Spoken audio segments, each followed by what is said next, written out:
बच्चे general awareness को समझेंगे कि हिस्ट्री पॉलिटी इन सब में से आएगा, जबकि ऐसा नहीं है, बिल्कुल मुश्किल है। मगर अगर आप इतना सबसे पहले जो बिगिनर हैं उनको किस तरीके से आपके सिलेक्शन में सबसे बड़ा रोल प्ले करेगा वो साइंस ही होगा। मोबाइल बिल्कुल भी यूज नहीं करना उस 1 घंटे में। अगर आप एएलपी टेक्नीशियन की तैयारी कर रहे हैं और आपका भी सपना है कि रेलवे में टेक्नीशियन की जॉब पाने का, सरकारी नौकरी करने का, तो इस वीडियो में मैं आपको एक एएलपी टेक्नीशियन की बहुत ही बेस्ट स्ट्रेटजी बताऊंगा और आपके डेली टारगेट्स बताऊंगा। अगर आप इस वीडियो को पूरा एंड तक देखेंगे और इस टाइम टेबल को, इस टारगेट को अचीव कर लेंगे, इसको फॉलो करेंगे, तो डेफिनेटली आपका सिलेक्शन जो है वो काफी चांसेस जो है उसके बढ़ जाएंगे।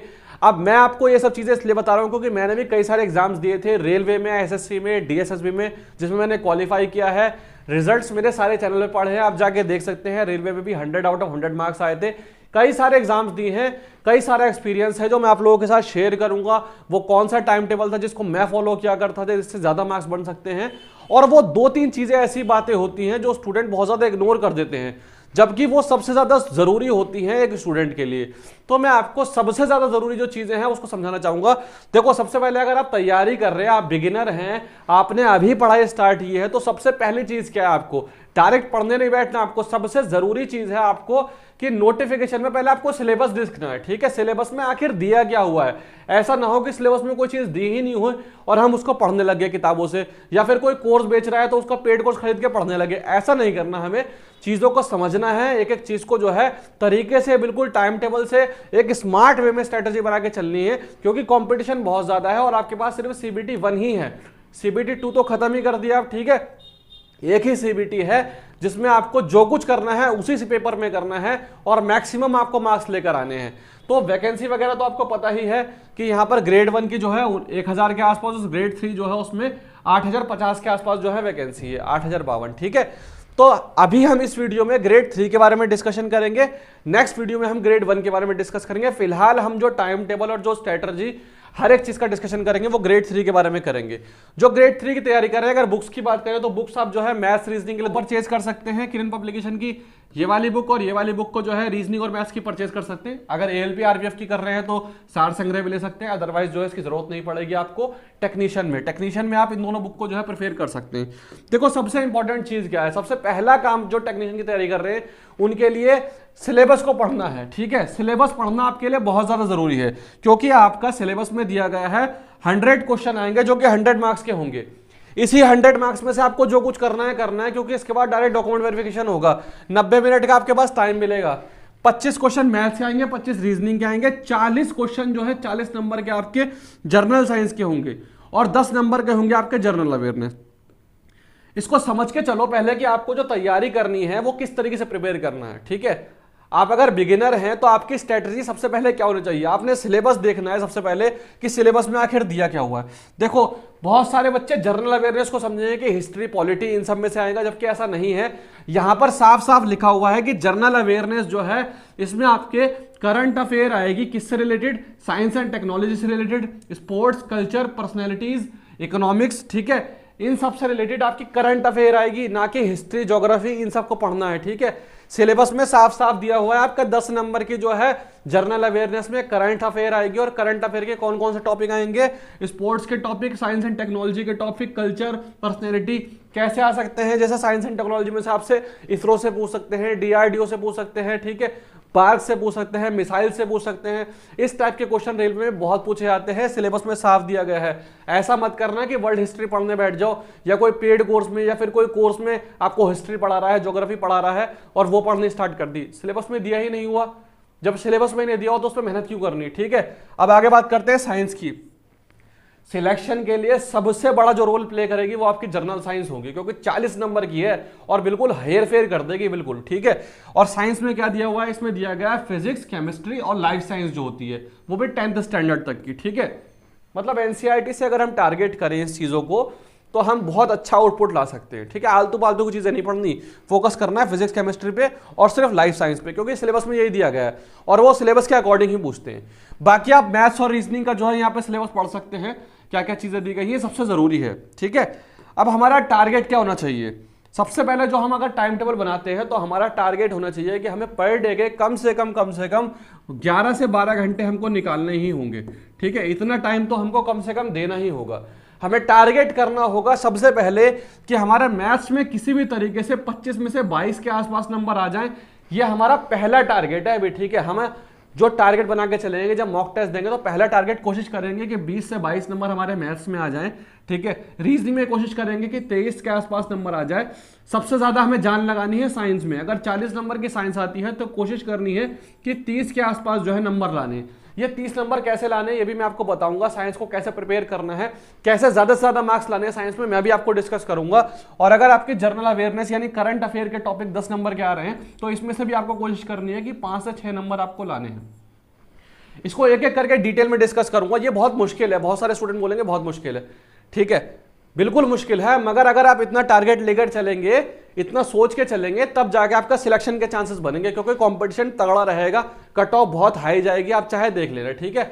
लास्ट ईयर की जो कट ऑफ थी उसका डेटा भी मैं आपको अगली वीडियो में डिटेल में डिस्कस करूंगा, मगर फिलहाल टारगेट इतना रखना है। अगर इसको थोड़ा बहुत कम भी कर लेते हैं, जैसे मैथ्स में अगर आप 20 भी कर लेते तो भी चल जाएगा, मगर साइंस में हमें कम से कम 28 से 30 नंबर की कोशिश करनी है।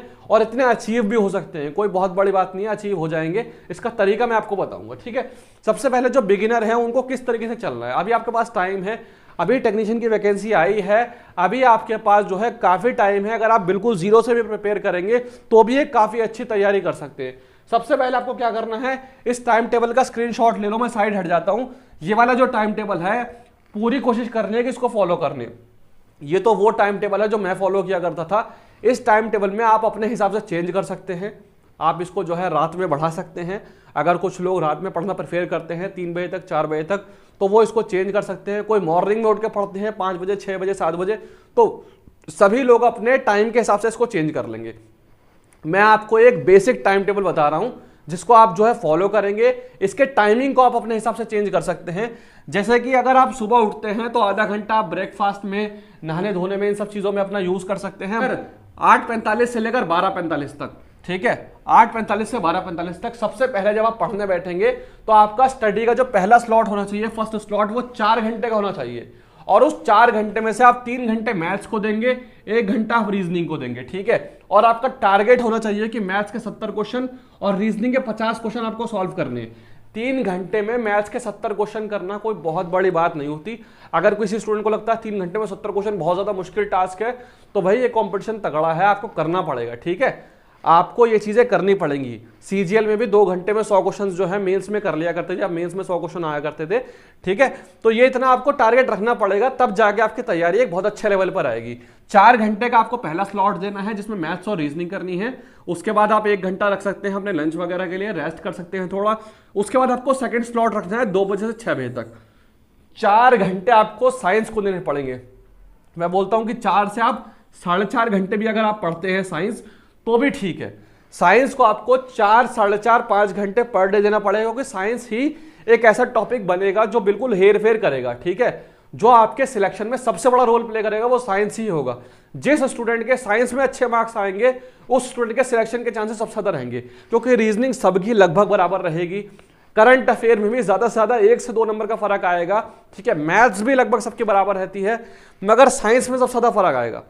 कुछ स्टूडेंट ऐसे होंगे जो मैथ्स में पूरे नंबर ले आएंगे मगर फिर भी साइंस में कम रह जाएंगे। कुछ स्टूडेंट ऐसे होंगे जो साइंस में अच्छा कर जाएंगे। तो साइंस का बहुत बड़ा सेक्शन है, इसको आपको ध्यान से करना है, ठीक है। तो 4 से 4.5 घंटे आपको पर डे देने हैं साइंस को। फिर आपको 6 से 7 अपना, जब भी आप पढ़ाई करते हैं तो 1 घंटा आपको रनिंग, जिम, योगा, ठीक है, मेडिटेशन या अपने मंदिर मस्जिद जो भी आपको करना है, 1 घंटा आपको मेंटल रेस्ट चाहिए, ठीक है। लगातार नहीं पढ़ना है आपको, 1 घंटा दिन में आपको बिल्कुल थोड़ा रेस्ट लेना है। मोबाइल बिल्कुल भी यूज नहीं करना उस 1 घंटे में, ठीक है, बिल्कुल दूर रखना है, ताकि आपको मेंटल को थोड़ा पीस मिले और आपका आउटपुट आए, ठीक है। लगातार अगर आप पढ़ते हैं, जैसे सुबह 9 बजे से लेकर रात के 9 बजे तक पढ़ रहे, तो उसका कोई फायदा नहीं है, क्योंकि एक टाइम हमारा जो दिमाग होता है ना, वो काम करना जो है बहुत, उसकी आउटपुट थोड़ा कम हो जाता है। तो लगातार आपको नहीं पढ़ना है, आपको 2 स्लॉट में पढ़ना है। जैसे 4 घंटे का स्लॉट लिया पहला मैथ्स और रीजनिंग, फिर 4 घंटे का, फिर आपने साइंस, ठीक है। और फिर आप क्या करेंगे, थर्ड स्लॉट लेंगे जिसमें आप करंट अफेयर पढ़ेंगे। करंट अफेयर, इसके लिए आप 1.5-2 घंटे पढ़ सकते हैं करंट अफेयर, ठीक है। तो ये सफिशिएंट रहेगा आपके लिए। टाइम आप चेंज कर सकते हैं अपने हिसाब से, अपने अकॉर्डिंग जो है चेंज कर सकते हैं। ये जो टाइम टेबल है ये आपको फॉलो करना है स्टार्टिंग के 2 से 3 मंथ तक, ठीक है। 2 से 3 मंथ तक जब आपके थोड़े थोड़े जब प्रिपरेशन होने लगेगी, जब आप क्वेश्चंस लगाने लगेंगे मैथ्स के, रीजनिंग के, जब आपकी तैयारी थोड़ी ठीक होने लगेगी, तब आपको जो है मॉक टेस्ट स्टार्ट करने हैं। 1 से 1.5 महीने बाद जो है मॉक टेस्ट लगाने हैं और धीरे धीरे अपने परफॉर्मेंस को चेक करना है, ठीक है। ये बहुत ज़रूरी चीज़ें हैं। अगर आप डिसिप्लिन से चलते हैं, अगर आप इन सब चीज़ों को फॉलो करते हैं, मैं गारंटी देता हूं कि आपका सिलेक्शन के चांसेस बहुत हद तक बहुत हाई हो जाएंगे। ये चीज़ों का आपको ख्याल रखना है जो टेक्नीशियन की तैयारी कर रहे हैं। अब टेक्नीशियन की जो कट ऑफ है वो काफ़ी हाई जाने वाली है, तो आप सभी जानते हैं। तो फिर हमें सेफ स्कोर कितना टारगेट करना है? अगर हम मॉक टेस्ट लगाते हैं तो मॉक टेस्ट में हमारे कितने मार्क्स आने चाहिए जो हमें लगे कि हाँ हमारी तैयारी अच्छी चल रही है, ठीक है। तो आपको उसके लिए क्या करना है, आपको मॉक टेस्ट जब भी लगाएंगे, ठीक है, जो स्टूडेंट नए हैं उनको मॉक टेस्ट लगाने की जरूरत नहीं है। अभी वीक में 1 आध लगा लो तो ठीक है। जिनके सिलेबस 20-30% कंप्लीट हो गया, जो मॉक टेस्ट लगा रहे हैं, उनको क्या करना है, वो जब भी मॉक टेस्ट लगाएंगे वो अपनी परसेंटाइल चेक करेंगे, ठीक है। जो उनकी परसेंटाइल होती है, परसेंटाइल, ठीक है। और परसेंटाइल जो होती है वो आपकी कम से कम जो है आपकी 90% से ज्यादा नहीं चाहिए। अगर आपकी परसेंटाइल 90% से ज्यादा आ रही है तो आप वो एक बहुत अच्छी सिचुएशन पे चल रहे हैं, बहुत सेफ साइड चल रहे हैं, ठीक है। तो मैं उम्मीद करता हूं कि ये जो वीडियो है, ये जो स्ट्रेटजी है, जो टाइम टेबल मैंने आपको बताया है, जो मैंने आपको सिलेबस डिस्कस किया है, इससे आपको काफी हेल्प मिलेगी। इसको आप फॉलो करेंगे। इसी तरीके की वीडियो के लिए आप जो है चैनल को सब्सक्राइब कर सकते हैं। कट ऑफ के लिए एक डिटेल एनालिसिस की पिछली बार जो कट ऑफ गई थी, एक एक ट्रेड की जो है उसको मैं नेक्स्ट वीडियो में डिस्कस करूंगा। मिलते हैं नेक्स्ट वीडियो में, तब तक के लिए bye, all the best, take care.